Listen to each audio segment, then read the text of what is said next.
미국은 베네수엘라뿐만 아니라 그린란드에 대한 야욕을 숨기지 않고 있습니다.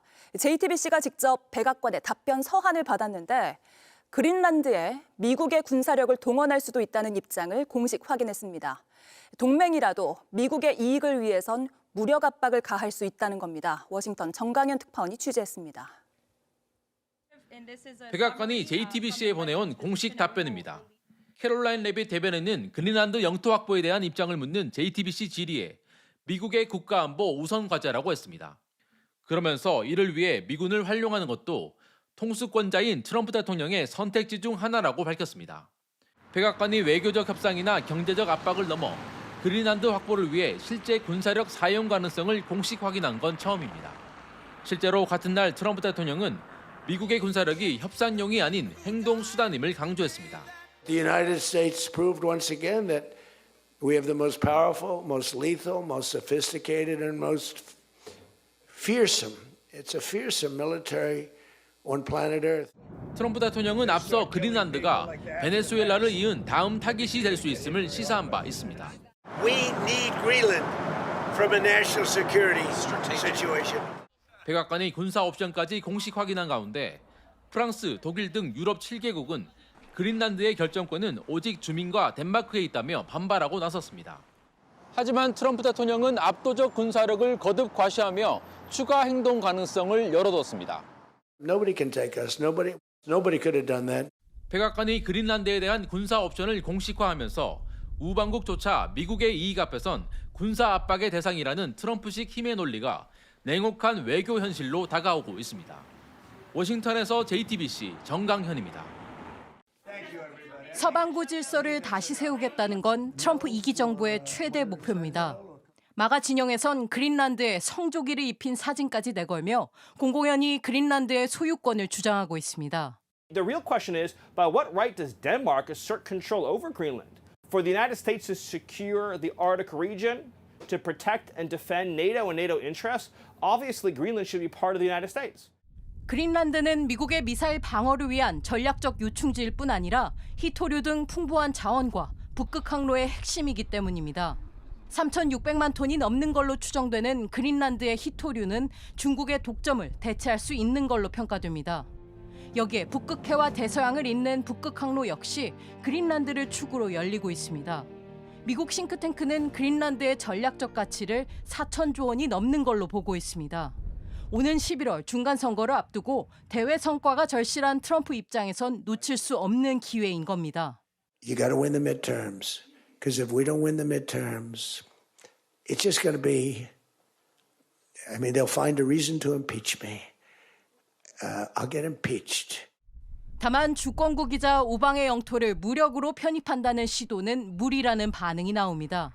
비판 여론이 거세지자 루비오 국무장관은 의회 비공개 브리핑에서 침공 발언은 덴마크와 협상하기 위한 압박이라고 진화에 나섰습니다. JTBC 이지은입니다. 그 지구본을 위에서 보시면 좀 편해요. 이게 우리가 평면 지도를 보니까 그린란드를 왜 미국이 탐을 낼까 이런 게 좀 헷갈리는데 지구본을 또 긋고서 위에서 이렇게 내려다 보면은 거기에 그 미국이 있고 그린란드가 있고 바로 러시아가 있어요. 그러니까 바로 붙어 있어요 다. 거기 캐나다 거기 뭐죠 거기 알래스카. 여기 다 붙어 있거든요. 네. 그리고서 그거를 군사 지도로 보면은 그쪽에 이제 러시아를 중심으로 해서 빼곡하게 거기가 미사일 기지들이 쫙 설치가 돼 있습니다. 근데 이제 미국 같은 경우는 거기에 그린란드가 껴있기 때문에 여기에 군사 기지를 설치하기가 좀 어려워요. 그래가지고 그 부분에서 이제 나중에 지금 뭐 기후위기라고 우리는 부르고 거기에 북극의 얼음이 녹는다고 얘기를 할 때 트럼프 대통령은 지금 열심히 북극의 얼음을 녹이고 있는 사람 아닙니까? 녹으면 더 좋은 거죠. 뭐 그쪽이 녹아라 막 그러고 있는 거니까 녹으면은 거기가 이제 항로도 만들어지겠지만 군사적으로 굉장히 유충지가 돼요. 그리고 그게 거기가 SLBM이라 그래가지고 이제 잠수함에서 핵미사일 발사하는 거 있잖아요. 네. 그러면은 러시아 기지에서 만약에 핵미사일을 발사를 하게 되면 위성으로 다 탐지가 돼요. 근데 북극 항로 쪽에 이제 그쪽에 잠수함으로 들어가서 거기서 SLBM을 쏘게 되면은 굉장히 군사적으로 취약한 측면이 있습니다. 그리고 제가 아까 서반구라는 표현을 써서 말씀을 드렸는데 서반구라는 게 이게 동그랗게 보면 딱 반 잘랐을 때 반구잖아요. 네. 그 반구가 보면은 이게 제일 밑에 있는 칠레부터 해서 쫙 올라와서 보면 거기 그린랜드가 있어요. 그러니까 요 지역은 사실은 내 땅이야. 라고 얘기했던 그 지역 안에 그린란드가 포함이 돼 있습니다. 네. 그리고 덴마크만 하더라도 야 덴마크는 지도로 보면 덴마크는 왼쪽 위에 네. 있고 그린란드는 오른쪽 위에 있는데 이게 왜 옛 땅이지라고 보실 텐데 이거 위에서 보면 같이 붙어 있거든요. 그래가지고 그 부분들을 군사안보적으로나 에너지 자원적인 측면이나 아니면은 그 지정학적인 측면, 그 아메리카 대륙을 중심으로 해서 그 미국을 둘러싸고 있는 그 지형적인 특성을 보더라도 그린란드를 탐내는 거죠. 네. 근데 사실은 미국이랑 나토는 동맹국이잖아요. 네. 그러면 동맹국끼리 거기 같이 방위하자. 그랬을 때 그걸 누가 반대를 하겠습니까? 근데 자꾸 나 줘라 그러니까 뭘 자꾸 달래. 돈 줄게. 그럼 돈도 달러 자기가 찍어서 주는 거잖아요. 그래갖고 아니 그 도대체 왜 그런지 모르겠어요. 아, 결론은 왜 그러는지 모르겠다.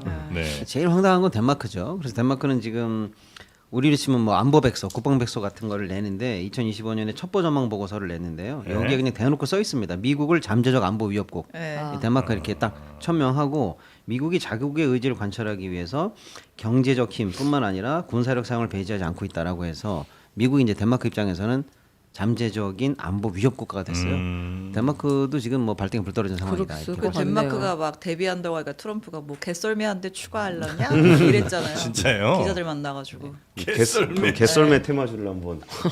실제로 개썰매 방위 그 하는 애들이 있긴 한데. 근데 이래놓고 덴마크에? 나면 그린란드를 뭐 이렇게 가져가도 뭐 누가 막지를 못하겠어요. 지금 이런 상황이면. 그 원래 이제 이런 거는 서로 강대국들이 막 옆에 있는 땅 침공하고 땅 넓히고 하는 거는 이제 우리 서로 2차 대전 이후로는 하지 말자. 이게 이제 동의된 거잖아요. 합의된 거잖아요. 그러니까 힘에 의한 변경을 하지 말자라 그랬는데 트럼프 대통령은 취임한 이후에 바로 그 미국 밑에 멕시코 사이에 있는 멕시코만의 이름을 아메리카만으로 바꾸기도 했고 네. 거기 파나마 운하 같은 경우에도 놔주라 이것도 했거든요.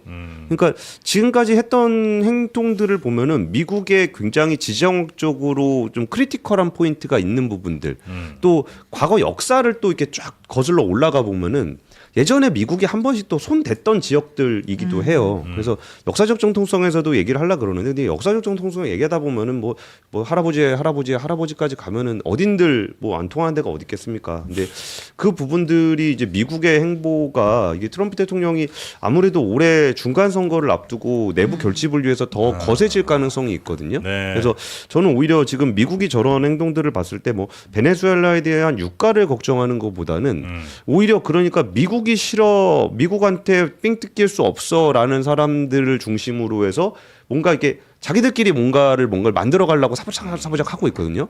근데 거기에 다들 손잡고 싶어하는 나라가 우리나라입니다. 그냥 우리나라는 뭐 돈도 좀 있겠다, 무기도 잘 만들지, 뭐 원자력 발전소도 만들지. 그러니까 자꾸 어제 뭐 시진핑 주석도 와가지고 아 우리 그래도 일본이랑 싸울 때는 같은 편 아니었나요? 뭐 이런 얘기 굳이 하잖아요. 그러니까 일본에서는 중국이 한국하고 일본을 이간질하고 있어. 누가 보면 한국하고 일본이 뭐 되게 친했나요? 그걸 무슨 이간질을 하기를. 그래갖고 지금 오히려 우리나라가 여기서 어떤 포지션을 가져가느냐가 되게 중요한데 네. 트럼프 대통령이 보여준 포지션은 그 친미 일색인 국가를 한다고 해서 도와주진 않아요. 그렇죠. 오히려 그리고- 더 우습게 봐. 그리고 우리나라는 네. 서방구 국가가 아니기 때문에 그렇게 관심도 없는 것 같아요. 그래서 너네 돈 많은 동맹이니까 돈이나 제때 내. 이 정도가 트럼프 대통령이 우리나라를 보는 관점이 아닐까 싶습니다. 트럼프 아까 뭐 내부 결속도 말씀해 주셨습니다만 실제 베네수엘라 치죠. 인기 올라가고 예. 아마 그린란드 뺏어온다고 뭐 좀 저 항공모함 보내고 하면 이게 뭐 비이성적이냐 이성적이냐를 떠나서 국민들은 분명히 더 지지할 거란 말이죠. 그럼 아마 저 중간 선거에서 분명히 도움이 될 거고 그걸 알고 있는 트럼프가 가만히 있지는 않을 것 같긴 하다. 근데 미국이 이러면 미국만 이러겠어요? 중국도 이러고 러시아도 이럴 거 아니에요. 미국이 하니까 우리도 할게요. 뭐 네. 이렇게. 그러니까 그럴 수 최악의 있죠. 상황이 미국이랑 중국이랑 손잡는 건데 미국이 서방구는 우리 거 손 안 댈게. 그럼 중국이 그래 서방구 니네 하는 거 우리 남아메리카에서 뺄게. 대만 우리 거 손대기 없기. 그러니까 그렇게 멀리 있는 건 난 잘 모르겠는데 이게 최악의 시나리오입니다. 그래서 미국과 중국이 갈등하는 모습 때문에 전 세계 경제 질서가 흐트러지는 측면은 분명히 있지만 오히려 그런 패권 국가들이 자유롭고 공정하지 않은 룰을 기반으로 해서 세팅이 되는 게 우리한테는 더 불리해요. 그러면은 우리나라 입장에서 하는 거는 그런 패권 국가들에게만 유리한 질서보다는 그 다자간 협의를 통한 국제 질서라는 그 상투적인 표현이 있잖아요. 네. 여기를 그 결집할 수 있는 중축으로서의 한국의 포지션이 또 나름 중요한 과제가 될 것 같습니다.